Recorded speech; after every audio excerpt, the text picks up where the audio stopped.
लवणासुर के पूर्व जन्म की कथा। श्री रामदास जी कहते हैं, एक दिन यमुना तट पर रहने वाले सब ऋषि लवणासुर नामक राक्षस से भयभीत होकर राम के पास आए। उन लोगों ने भार्गव च्यवन ऋषि को अपना अगुआ बनाया और हजारों से अधिक संख्या में एकत्रित होकर राम के पास जा पहुंचे। राम ने उन लोगों का विधिवत पूजन किया और उनको प्रसन्न करते हुए इस प्रकार कहने लगे, हे श्रेष्ठ मुनिगण, आप लोग किस कार्य से मेरे पास आए हैं? आपकी जो आज्ञा हो उसे पूर्ण करने के लिए मैं तैयार हूँ। मैं अपने को धन्य समझता हूँ जो आप सब मुझे देखने के लिए मेरे यहाँ पधारे। यदि कोई अत्यंत दुष्कर कार्य होगा तो मैं उसे भी करने के लिए बराबर प्रस्तुत हूँ, क्योंकि ब्राह्मण मेरे लिए देवता सदृश है। आप लोग बिना किसी अड़चन के मुझ सेवक को आज्ञा दीजिए। इस प्रकार राम की बात सुनकर उनमें से च्यवन नामक ऋषि गदगद होकर कहने लगे, हे राम, बहुत दिन हुए मधु नाम का एक महादैत्य हुआ था। वह ब्राह्मणों का पूजक एवं बड़ा धर्मात्मा था। उसकी इस सहृदयता से प्रसन्न होकर शिवजी ने उसे एक त्रिशूल दिया और कहा, तुम इस त्रिशूल से जिसे मारोगे वह भस्म हो जाएगा। रावण के छोटे भाई कुंभकर्ण की कुंभीनसी नाम की भार्या थी। उससे लवण नाम के एक राक्षस की उत्पत्ति हुई, जो बड़ा भारी दुरात्मा दुर्धर्ष तथा देवताओं और ब्राह्मणों के लिए दुखदायी है। सतयुग में आपने मधु नाम के राक्षस को मारा था, इसलिए आपका मधुसूदन नाम पड़ा था।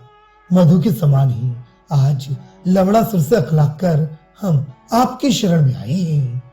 मुनि श्रेष्ठ च्यवन की बात सुनकर राम ने कहा, हे ऋषियों, आप लोग डरे मत। आप सब अपने अपने आश्रम को जाते जाएं। मैं उस दुष्ट लवणासुर को मारूंगा।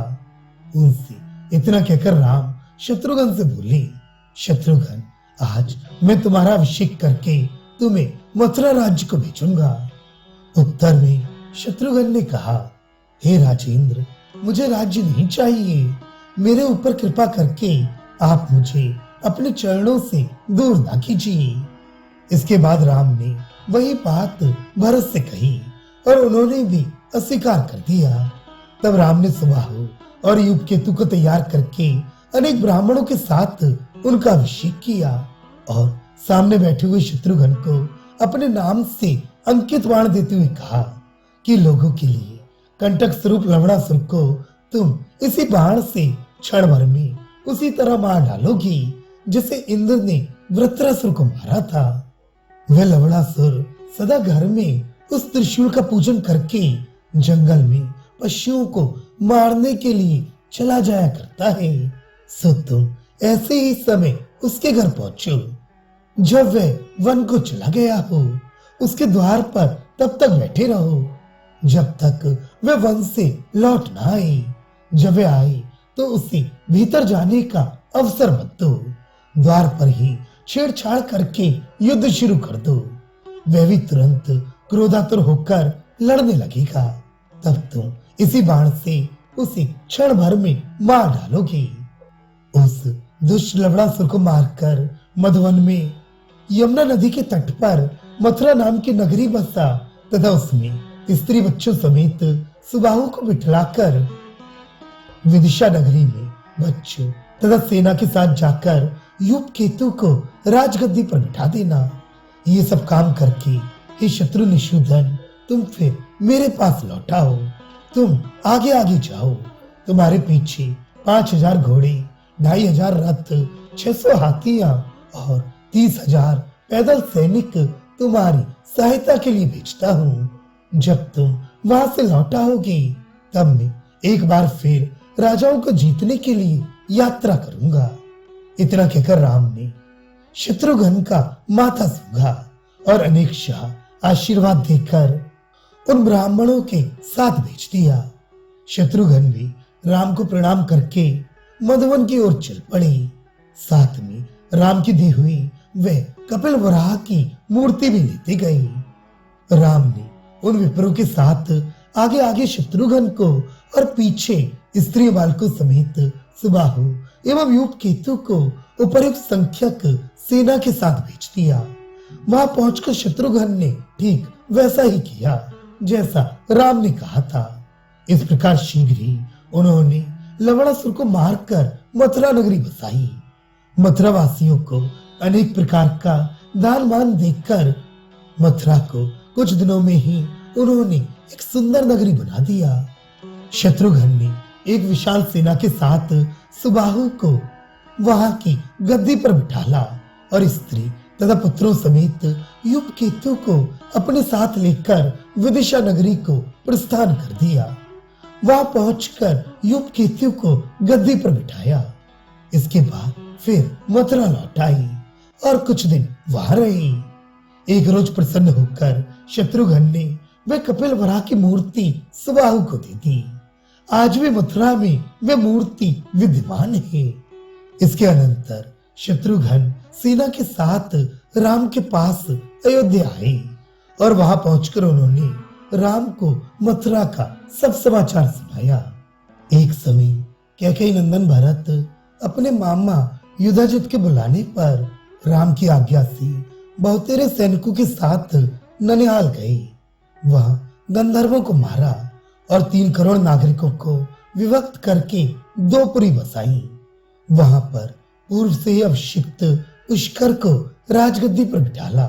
तदनंतर कितने ही दासी दास तथा स्त्री पुत्रों को साथ लेकर पुष्कर वहां रहने लगे। इसके बाद भरत ने तक्ष को तक्षशिला नाम की नगरी में अभिषिक्त करके बिठाला। ये सब काम करके भरत अयोध्या लौट आए और फिर पहले की तरह रामचंद्र जी की सेवा करने लगे। इसके बाद एक दिन प्रसन्न होकर राम ने लक्ष्मण से कहा, लक्ष्मण, तुम अपने दोनों पुत्रों को साथ लेकर पश्चिम दिशा की ओर जाओ। वहां सब लोगों का अपकार करने वाले दुष्ट मल्लों को जीतकर अंगद तथा चित्रकेतु इन दोनों बेटों को, जिनका अभिषेक मैं पहले ही कर चुका हूँ, वहां की गद्दी पर बिठा दो। वहां 2 पुरी बसाकर गज आदि तथा धन से परिपूर्ण करके मेरे पास लौटाओ। राम की आज्ञा स्वीकार करके लक्ष्मण दोनों पुत्रों को साथ लेकर बहुतेरी सेना के साथ वहां पहुंचे और बात की बात में शत्रुओं को परास्त करके गजाश्वपुर में अंगद को तथा धनरत्नपुर में चित्रकेतु को बिठाल दिया और वहां से लौटकर लक्ष्मण फिर राम की सेवा में लग गए। इसके अनंतर राम ने जोशियों को बुलवाकर उनकी पूजा की और पृथ्वी विजय करने के लिए शुभ मुहूर्त पूछा। उन गणकों ने भी राम को बहुत ही बढ़िया मुहूर्त बताया। मुहूर्त सुनकर राम ने फिर उनकी पूजा की और विदा कर दिया। फिर राम ने लक्ष्मण से कहा, मैं पृथ्वी पर रहने वाले समस्त राजाओं को जीतने के लिए विमान से यात्रा करूंगा। तुम जाकर सेना को तैयार करके भेजो। विविध प्रकार के अस्त्र शस्त्र और सैकड़ों की संख्या में अच्छी अच्छी तोपें लेकर मेरे विमान में रखवाओ। खर्च के लिए धन धान्य तथा घास आदि का ठीक से प्रबंध करके पुष्पक विमान में रखवा दो।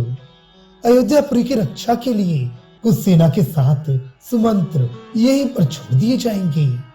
इस प्रकार आज्ञा देकर राम अपने रनिवास में चले गए और लक्ष्मण राम की आज्ञा अनुसार सेना आदि की तैयारी में लग गए।